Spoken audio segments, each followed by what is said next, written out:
Hi అండి, welcome back to our channel అమ్మ చేతి మధురం. ఇవాల్టి వీడియోలో స్పెషల్ రెసిపీ టొమాటో నిల్వ పచ్చడి ఎలా ప్రిపేర్ చేయాలో చూద్దాము. గ్రైండ్ చేసుకునే పని లేకుండా, ఎండలో కూడా ఆరబెట్టుకునే పని లేకుండా ఈజీగా మనం తయారు చేసేసుకోవచ్చు. ఎక్కువ రోజులు కూడా స్టోర్ చేసుకోవచ్చు. చాలా కమ్మగా ఉండే ఈ టొమాటో పచ్చడిని ఎలా ప్రిపేర్ చేయాలో చూసేద్దాము. ముందుగా ఫ్రైయింగ్ ప్యాన్ పెట్టుకొని 1 టేబుల్ స్పూన్ వరకు మెంతులు యాడ్ చేసుకుంటున్నాను. మెంతులు లైట్గా డ్రై రోస్ట్ చేసుకోవాలి. గ్యాస్ని లో ఫ్లేమ్లోనే ఉంచుకొని కలుపుకుంటూ డ్రై రోస్ట్ చేసుకున్న తర్వాత ఇందులో 2 టేబుల్ స్పూన్స్ వరకు ఆవాలు యాడ్ చేసుకుందాము. ఆవాల్ని కూడా చిటపటమనేంత వరకు డ్రై రోస్ట్ చేసుకున్న తర్వాత గ్యాస్ ఆఫ్ చేసుకొని పక్కన పెట్టుకొని ఇది చల్లగా అయిన తర్వాత పొడి చేసుకోవాలి.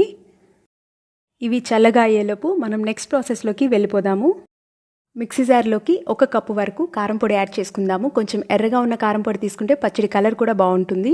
1/2 కప్పు వరకు సాల్ట్ యాడ్ చేసుకుందాము. మెంతులు ఆవాలు ఫ్రై చేసి దంచి పెట్టుకున్నది కూడా యాడ్ చేసుకుందాము. నేను కంప్లీట్గా పొడి మొత్తం యాడ్ చేసుకుంటున్నాను. ఇందులో 1 టేబుల్ స్పూన్ వరకు జీలకర్ర డ్రై రోస్ట్ చేసుకున్న పొడి కూడా యాడ్ చేసుకుంటున్నాను. యాడ్ చేసుకోండి, టేస్ట్ చాలా బాగుంటుంది. పల్స్ మోడ్లో 30 సెకండ్స్ పాటు గ్రైండ్ చేసుకుంటే ఈ పౌడర్లన్నీ ఈక్వల్గా మిక్స్ అవుతాయి. చూసారు కదా, ఇలా మిక్స్ చేసుకొని పక్కన పెట్టుకుందాము. 1 కేజీ వరకు టొమాటోస్ తీసుకున్నాను. ఇవి కొంచెం ఫ్రెష్గా ఉండేవి తీసుకోవాలి. మరీ గట్టిగా కాకుండా, అలానే మరీ మెత్తగా ఉన్నవి కాకుండా మీడియంగా ఉన్నవి తీసుకోవాలి. టొమాటోస్ని బాగా క్లీన్ చేసుకున్న తర్వాత అరగంట పాటు ఎండలో కానీ ఫ్యాన్ కింద పెట్టి కానీ డ్రై చేసుకొని తర్వాత పొడి క్లాత్తో ప్రతి టొమాటోని ఇలా బాగా నీట్గా తుడుచుకోవాలి. తడి లేకుండా టొమాటోస్ అన్నిటిని బాగా క్లీన్ చేసుకున్న తర్వాత వీటిని చిన్న పీసెస్గా కట్ చేసుకుందాము. టొమాటోస్కి పైన ఉన్న బ్లాక్ పార్ట్ని రిమూవ్ చేసుకొని అన్నీ ఈక్వల్గా ఒకే సైజులో కట్ చేసుకుందాము. మెత్తగా ఉన్న టమాటోస్ని తీసుకోకుండా కొంచెం గట్టిగా ఉన్నవి, అంటే మరీ గట్టిగా కాకుండా అలానే మెత్తగా కాకుండా మీడియంలో ఉండే టమాటోస్ని తీసుకుంటే మనకి పచ్చడి ఎక్కువ రోజులు నిల్వ ఉంటుంది. మెత్తగా ఉంటే మాత్రం తొందరగా పాడైపోయే ఛాన్స్ ఉంటుంది. 125 గ్రామ్స్ వరకు చింతపండు తీసుకున్నాను. మీకు పులుపు ఎక్కువ కావాలి అనుకుంటే 150 గ్రాముల వరకు తీసుకోవచ్చు. 1 కేజీ టొమాటోస్కి నేను ఇక్కడ 125 గ్రామ్స్ వరకు చింతపండు యాడ్ చేసుకుంటున్నాను. మీ టేస్ట్ బట్టి అడ్జస్ట్ చేసుకోవచ్చు. గింజలు కానీ డస్ట్ పార్టికల్స్ కానీ లేకుండా చూసుకోవాలి. ఫ్రైయింగ్ ప్యాన్ పెట్టుకొని 2 టేబుల్ స్పూన్స్ వరకు ఆయిల్ యాడ్ చేసుకుందాము. ఆయిల్ కొంచెం వేడిగా అయిన తర్వాత ముందుగా మనం కట్ చేసి పెట్టుకున్న టొమాటో పీసెస్ యాడ్ చేసుకుందాము. టొమాటో పీసెస్తో పాటు చింతపండు కూడా యాడ్ చేసుకొని ఒకసారి బాగా మిక్స్ చేసుకుందాము. టొమాటో చింతపండు ఆయిల్లో బాగా మిక్స్ అయ్యేంత వరకు కలుపుకోవాలి. ఇలా ఒక 2-3 నిమిషాల పాటు బాగా కలుపుకున్న తర్వాత గ్యాస్ని మాత్రం లో టు మీడియం ఫ్లేమ్లోనే అడ్జస్ట్ చేసుకుంటూ మూతతో క్లోజ్ చేసి టొమాటోని బాగా మగ్గించుకోవాలి. అడుగు మాడిపోకుండా జాగ్రత్తగా కలుపుకుంటూ మూతతో క్లోజ్ చేసి టొమాటోని బాగా ఉడికించుకోవాలి. టొమాటో సాఫ్ట్గా మగ్గిన తర్వాత స్పూన్ తోటే కొంచెం ప్రెస్ చేసినట్లుగా కలుపుకుంటే మనకి టొమాటో చాలా సాఫ్ట్గా అవుతుంది. మీకు ఇలా మిక్స్ చేసుకోవడం కష్టం అనిపిస్తే మ్యాషర్తో కానీ పప్పు గుత్తితో కానీ తడి లేకుండా ఉండేలా చూసుకొని ఇలా సాఫ్ట్గా మ్యాష్ చేసుకోవచ్చు. ఇప్పుడు మూతతో క్లోజ్ చేయకుండా ఓపెన్ ప్యాన్ మీదనే మనం టొమాటోని ఇందులో ఉన్న జ్యూస్ని బాగా డ్రై అయ్యేంత వరకు, అంటే టొమాటో అబ్జర్వ్ చేసుకునేంత వరకు కుక్ చేసుకోవాలి. టొమాటోస్లో ఉన్న వాటర్ బబుల్స్ అన్నీ కంప్లీట్గా పోయేంత వరకు ఇలా కుక్ చేసుకున్న తర్వాత ముందుగా మనం గ్రైండ్ చేసి పెట్టుకున్నాం కదా, ఆ పొడిని కూడా ఇందులో యాడ్ చేసుకుందాము. టొమాటో చింతపండు బాగా కుక్ అవ్వాలి. ఇందులో ఉన్న వాటర్ కంటెంట్ కూడా బాగా అబ్జర్వ్ అయిన తర్వాత మాత్రమే మనం ఈ పౌడర్ యాడ్ చేసుకొని బాగా మిక్స్ చేసుకోవాలి.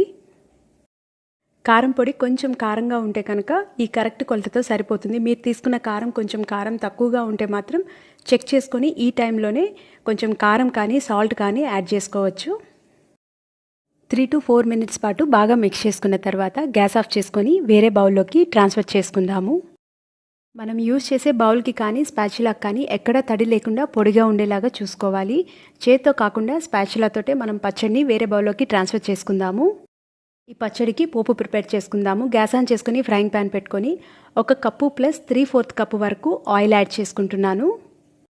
గ్యాస్ని లో టు మీడియం ఫ్లేమ్లో పెట్టుకొని కొంచెం ఆయిల్ వేడిగా అయిన తర్వాత 2 టేబుల్ స్పూన్ల వరకు పచ్చిశనగపప్పు, 1.5 టేబుల్ స్పూన్ ఆవాలు, కొంచెం ఇంగు కూడా యాడ్ చేసుకొని లైట్గా ఫ్రై చేసుకుందాము. ఇవి లైట్గా ఫ్రై అయిన తర్వాత వెల్లుల్లి నేను ఇక్కడ 20 నుంచి 30 వరకు యాడ్ చేసుకున్నాను. మీకు నచ్చినన్ని యాడ్ చేసుకోవచ్చు. కొన్ని ఎండుమిర్చి కూడా యాడ్ చేసుకొని గ్యాస్ ఆఫ్ చేసుకొని ఈ ఆయిల్ బాగా చల్లగా అయ్యేంత వరకు పక్కన పెట్టుకోవాలి.